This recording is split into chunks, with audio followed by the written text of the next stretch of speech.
এখন আমরা দেখবো লোডিং ইউআই। ঠিক আছে, আমরা এখন কার মধ্যে আছি? ইআইএ এটা অনেক সিম্পল, তাহলে ইআইএ দিয়ে কাজটা করি, কারণ এটা অনেক সিম্পল, কারণ ইআই এর মধ্যে কোনো ট্যাগ নাই, কিছু নাই, জাস্ট পেজ আছে। তাহলে আমি এই মুহূর্তে প্রোডাক্টে না যায় ডাইরেক্ট ইআইএ তে গেলাম, এই রাউটে গেলাম। তাহলে আমার এই যে পেজ ইআইএ আসলো, এর মধ্যে যে পেজ ইআইএ আছে, একটা বাটন কম্পোনেন্ট আছে, দেখতে পাচ্ছ? আচ্ছা, আমি বাটনটাও রিমুভ করে দিচ্ছি, আমার এখন তো এটা লাগবে না, থাকলো সমস্যা নেই। ধরো এটা তো তাহলে একটা সার্ভার কোম্পানি, তাই না? আমরা জানি যে ইউজ ক্লায়েন্ট না দিলে নেক্সট এর কাছে বাই ডিফল্ট কি সবই কিন্তু সার্ভার কোম্পানি, তাই না? এখন ধরো কোনো কারণে তোমার এখানে একটা এপিআই কল আছে, সার্ভারেও তো এপিআই কল হয়, মানে আমরা এখানে এপিআই কল করতে পারবো, আমরা দেখবো পরে। দিয়ে এপিআই কল করে ডাটা নিয়ে তারপর এটা শো করতে পারবো সার্ভারেই, মানে এটা ক্লায়েন্ট সাইডে করতে হবে। রিঅ্যাক্টে কিন্তু সবকিছু ক্লায়েন্ট সাইডে হয়, কিন্তু নেক্সট জেসে মানে বাই ডিফল্ট হয় সার্ভারে, আমরা চাইলে ক্লায়েন্টে নিতে পারি, মানে দুইটার একটা মিক্স করতে পারি। এটা হচ্ছে নেক্সট জেস। তো এখন ধরো কোনো কারণে আমার একটা ডিলে আছে, আমার একটা ডিলে হবে, তাহলে আমি আপাতত এটাকে ডিফল্ট অ্যাসিং ফাংশন করে দিচ্ছি, যেহেতু আমি একটা ডিলে তৈরি করতে যাচ্ছি। তাহলে এটা যে সার্ভারে একটা ডিলে, তাহলে আমি একটা কৃত্রিম ভাবে একটা ডিলে তৈরি করি। ঠিক আছে, কেমনে করব? অ্যাওয়েট করতেছি, মানে একটা ডিলে করতেছি ইচ্ছা করে। নিউ প্রমিস, মানে একটা প্রমিস, এটা কিন্তু জাভাস্ক্রিপ্টের বিষয়, একটা প্রমিস তৈরি করতেছি নিজে নিজে। প্রমিস একটা কল বেল ফাংশন নেয়, যার মধ্যে প্রথম প্যারামিটার থাকে রিজলভ। তাহলে ধরো এই কল ব্যাক ফাংশনটা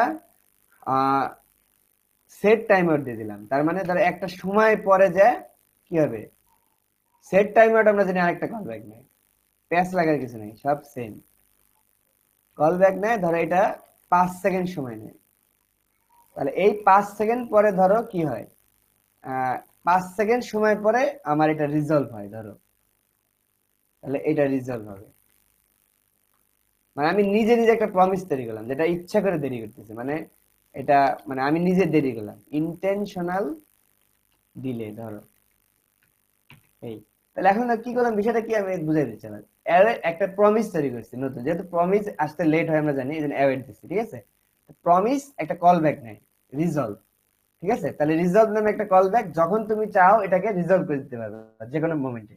আচ্ছা, রিজলভ যেহেতু নিলা, এখন তাহলে তুমি লেট করে দিতে যাচ্ছ, এটা আমরা জানি কি দিয়ে করে, সেট টাইমার দিয়ে করে। সেট টাইমারটা একটা কল ব্যাক নেয়, যার ভিতরে আমরা ওই ফাংশনটা দিব যেটাকে আমরা 5 সেকেন্ড পরে কল করাবো, তাহলে 5 সেকেন্ড পরে আমরা এটা রিজলভ করে দিব। তাহলে আমরা ইন্টেনশনাল একটা প্রমিস তৈরি করলাম। এখন তোকে এই পেজটা খামাখা লেট করবে 5 মিনিট, 5 মিনিট ধরে ঘুরতেছে। তাহলে ধরো পেজ ইয়া,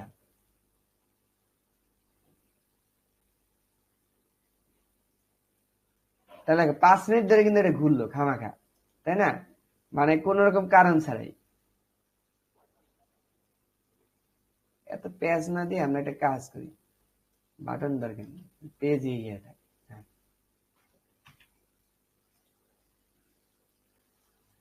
মাঝে মাঝে একটু কম্পাইলেশনে লেট হয়, এই জন্য আমরা মানে আপডেটে দেখে দিই। এই যে গেছে, পেজ ইয়ে গেছে। এখন ধর আমরা রিলোড দিলাম, দেখো 5 মিনিট ঘুরতেছে খালি খামাখা, তারপরে মানে এটা আসবে। এই যে, আর আগের থেকে আছে কেন, ব্রাউজারও না অনেক কিছু ইন্টেলিজেন্সলি বুঝে যায়, বুঝছো?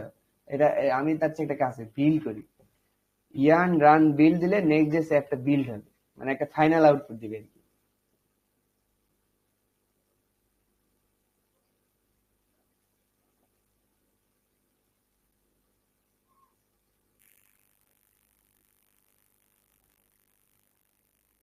বিলটা হোক,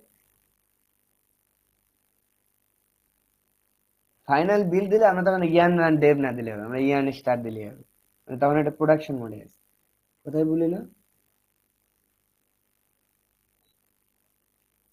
property ad is incomplete index signature.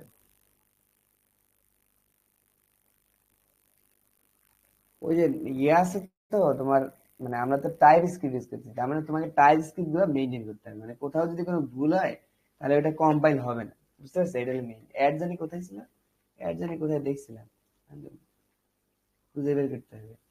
আচ্ছা, আমরা খুঁজে বের করে ঝামেলা এখন না যাই, কারণ হচ্ছে এখন আমাদের তাহলে আমাদের যে টার্গেট আছে সেটা ঘুরে যাবে। আচ্ছা, ওই প্রবলেম আমরা পরে সলভ করবো, এটা সমস্যা না।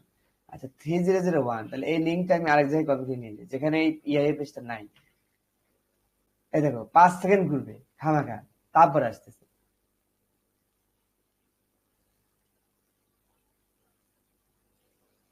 এই এখন আসবে, দেখছো?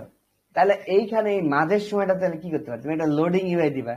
তো এটা আমরা কি করতে পারি, যে লেজি সাসপেন্স আমরা শিখছিলাম রিয়াক্টে, ঠিক আছে? ওইটা তো রিয়াক্টে ইমপ্লিমেন্ট করতে হয় কিভাবে, সাসপেন্স তারপর ফল ব্যাক, ফল ব্যাকের মধ্যে যে ইউআইটা দিবা ওইটা লোডিং হিসেবে দেখায়, তাই না? মানে যতক্ষণ লেট হবে ততক্ষণ ওইটা দেখাবে। তো এইটা নেক্সট যে সামনে সহজ করে দিচ্ছে, এত পেঁচালে কিছু নাই। এই যে ইআইআর মধ্যে যেমন পেজ আছে, এখানে টেমপ্লেট তৈরি করলাম, ওটা তো ইআইআর না, এটা তো বাইরে করছি। ও আচ্ছা আচ্ছা আচ্ছা, এই দেখো ইআইআর পেজ, হ্যাঁ ইআইআর পেজের মধ্যে তার ডিলে করছি। আর তুমি এখানে করতে পারো কি, একটা নতুন ফোল্ডার তৈরি করবে, লোডিং ডট টিএসএক্স, সিম্পল হিসাব। আর সিম্পলি তুমি এখানে একটা লিখতে পারো, ধরো এক্সপোর্ট ডিফল্ট ফাংশন। এখানে কিন্তু তুমি একটা গ্রাফিক্সও দিতে পারো চাইলে, লোডিং গ্রাফিক্স, তোমার ইচ্ছা, মানে তোমার কম্পোনেন্ট তুমি যা মন চাই দিবে। লোডিং, তাহলে এখানে ধরো তোমার লোডিং ইউআইটা দিলা, রিটার্ন ধরো একটা ডিভ, যেটা দেখাবে কি লোডিং, এটা দেখাবে dot dot dot 5 second loading. এখন দেখো এই যে লোডিং হওয়ার পর তোমার ইয়ে আসবে, দেখছো? এই যে তুমি একটা ইয়া দিয়ে দিতে পারলা, এই যে খেয়াল করো কত মজা। পাবলিকের মধ্যে কি আছে,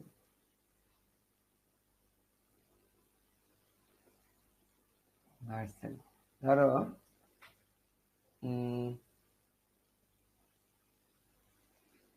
এই দেখো লোডিং, তারপর আসতেছে, মানে তুমি জানে, মানে বুঝতে তো পারছো এটা তো যেহেতু একটা কম্পোনেন্ট, তার মানে কি তুমি একটা ইমেজ এখানে ইম্পোর্ট করলা, পুরো একটা স্ক্রিনের মাঝে ইমেজটা আনলা, এভাবে ডিজাইন করে যদি দাও তাহলে কি হয়ে যাবে, এটাই লোডিং হয়ে যাবে। কারণ তুমি লোড দিলে যে 5 সেকেন্ড আর লেট করাবে না, 5 সেকেন্ড তোমাকে যে লোডিং দেখাবে। দেখছো এটা নেক্সট জেস আমাদের জন্য কত সহজ করেছে। তার মানে নেক্সট জেস এর এই যে ফিচার গুলা, টেমপ্লেট, লেআউট, তারপরে যে রাউটিং, এগুলো কিন্তু দারুণ ফিচার। মানে তুমি যখন আস্তে আস্তে ইউজ করতে থাকবে দেখবে যে মজা করে বলে, মানে বিশাল একটা মজা লাগে, ঠিক আছে কাজ করতে। তাহলে লোডিং ইউআই কিন্তু আমি তৈরি করে ফেললাম এই যে। এখন তুমি যদি চাও যে উপরে লোডিং দিবা, হ্যাঁ তাও পারো, কোনো সমস্যা নাই। মানে তুমি যদি এই এখানে লোডিং না দিয়া এটা কাট করে একদম মেইন জায়গায় লোডিং দাও, একবার শুরুতে অ্যাপের মধ্যে, তাও করতে হবে, কোনো সমস্যা নেই। এই যে লোডিং, তাহলে একবার প্রথম 5 সেকেন্ড যদি লেট হচ্ছে তাহলে একবার প্রথম থেকে লোডিং আসবে, এই যে এই যে। মানে মোট কথা যে মানে মোট কথা উপরের প্রায়োরিটিটা আগে আর কি, এটা এটা ধরে রাখো। মানে উপরের প্রায়োরিটি থেকে মানে যত স্পেসিফিক যাবা তাহলে স্পেসিফিক ডিজাইন করতে পারবা। তাহলে এইটা হচ্ছে ওভারঅল দেখাইলো, আর ভিতরে যেন আরেকটা দিলা, তাহলে ওইটার ক্ষেত্রে আলাদা স্পেশাল ডিজাইনটা থাকবে। আর উপরেরটা প্রায়োরিটি সবসময় হাই থাকবে, এটা মনে রাখবো। উপরেরটা দিয়ে দিলে কি হবে, সবসময় উপরেরটাই আসবে, এই যে দেখছো? তবে আলাদা ডিজাইন চাইলে কি করতে হবে, আলাদা আলাদা ভিতরে লোডিং ওয়ে তোমাকে বানাই দিতে হবে, এটা বিষয়। এই যে তাহলে আমরা লোডিং ওয়ে শিখে ফেললাম, আশা করি বুঝতে পারছি।